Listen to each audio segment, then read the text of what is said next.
Welcome to this light lecture part 2. Now we talked about different light structures, what is soft light, hard light before in this previous lecture. This one's a little bit more additional. You're not focusing on this for the light unit, the images you're shooting, but this is a little bit more background information about light. So this is sort of additional, so if you have time, definitely look at everything, but you won't be quizzed on it.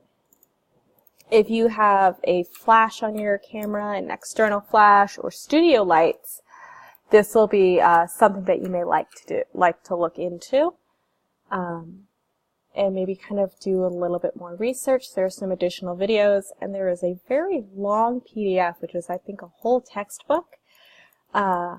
To download, definitely download that, put that on your iPad or Kindle to look around and learn more about light. So when you have external lighting, you have, the first thing to think of is flash. A lot of your cameras may have a pop-up flash. Some cameras do not. Some of them have it on the side that you can turn it on and off if you have a point and shoot. And sometimes you kind of hate flash. I know it has a certain effect where it flattens out your subject and it gives harsh shadows, that hard light that is never very forgiving. You can notice the shadows that get that hard line. And a lot of people are like, why would I use flash? I'm going to use available light or strobes to really control. But your flash can do a lot of things. Now this is a sort of a external flash where you can attach to your camera if you have those functionalities.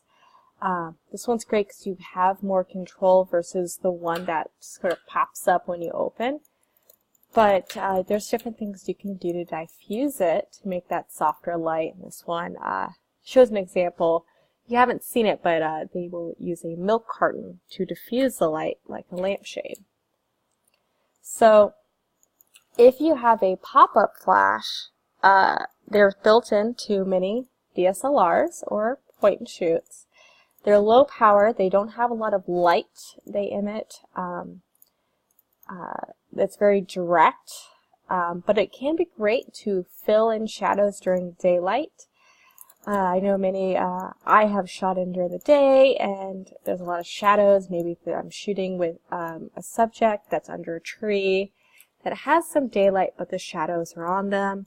This can kind of even out those shadows directly on the model or subject's face. The pop-ups only have a range of about 2 to 12 feet, so if it's anything past that, it's not going to illuminate. Another popular light choice is the ring light, which a lot of YouTubers and beauty bloggers really love. That's also sometimes called a micro flash. So you may have seen the big rig that you can buy, especially if you're a vlogger or a YouTuber, where it's literally a light stand with a ring of lots of different light bulbs around your camera, and your camera would kind of sit in the center, and it gives you that even light, which is beautiful, around the subject's face. And it's trademarked by, not really trademarked, but you can notice it by seeing the highlight in the eyes. You can see the ring in the middle of the pupil. You can also buy a light that goes around your lens, sometimes called a micro flash. There's very few shadows because it actually illuminates around the lens versus your flash will illuminate only on the top. And this is sort of an even lighting because your lens is 360. It's very popular for dentists and macro photographers. If you're into macro photography, shooting things very tiny, you might like getting a ring light or fill light or micro flash. Dentists like it because they want to get even lighting of your teeth and they need the light to get close to your mouth.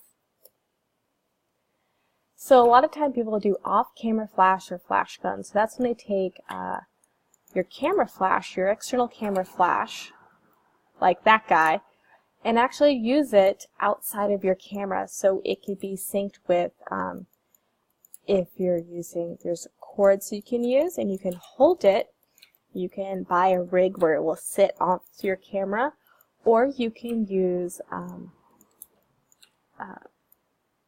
transmitters and set it on like a light stand. And this is great because they're very portable.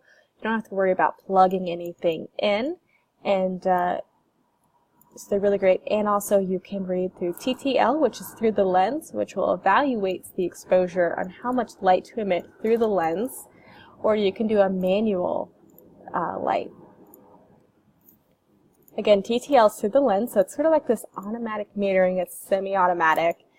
It will give you 2 bursts of light, one first to really quick one to measure the light, and then once it gets that measurement, it will make an adjustment and give a flash exposure. This is a little bit more complicated. However, once you've learned to play with TTL lighting, it's actually very convenient. Again, I'm a huge fan of learning how to use your camera manually, but measuring light is something completely difficult. So if you do have an external light, don't worry about manual light. Just use TTL. It's going to lead your light, and you can use the flash exposure compensation, just like your exposure compensation on your camera, to make the adjustments. And if you're serious about your external lights, you may like studio lights. Now we do have a photo studio on campus that students can use once they've been approved. So if you take an in-person class, you will have access to, you'll have the ability to go into those studios and learn to use the lights, and then once you've been approved, you can actually book the studio and use it yourself. But if you aren't available to come to campus, there are some great light kits you can get. We're not going to get too heavy in depth, but here is commonly called strobes. So they take sort of that on-camera flash and make it into a larger light setting. These are using the boxes that are lightening everything up. They're kind of soft boxes, so it softens everything. You don't want that harsh light. You can use reflectors and umbrellas. If you're looking for elements to build your own studio, you need lots of stands, a backdrop of some sort. I love just using fabric. Strobes, which are studio flashes. You can use hot lights, which are continuous light, especially if you're into videography. These hot lights, just like the name, they're hot, and you'll need to get a flash meter to help you measure the light.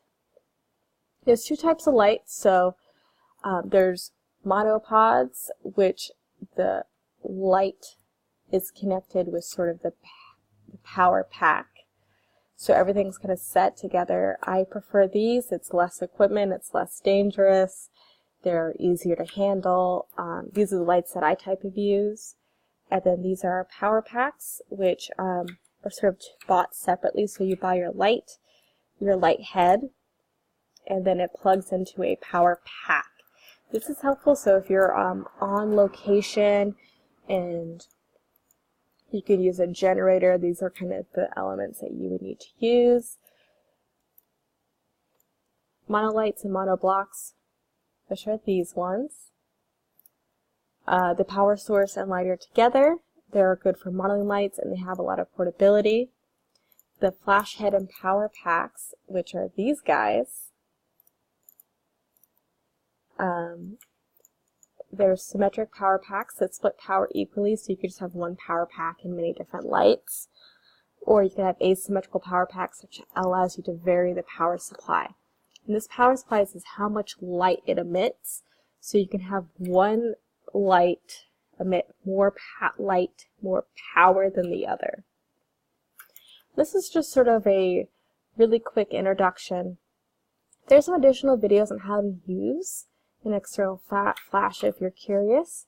And we're really not focusing on using flash photography this semester because it's a little bit more hands-on.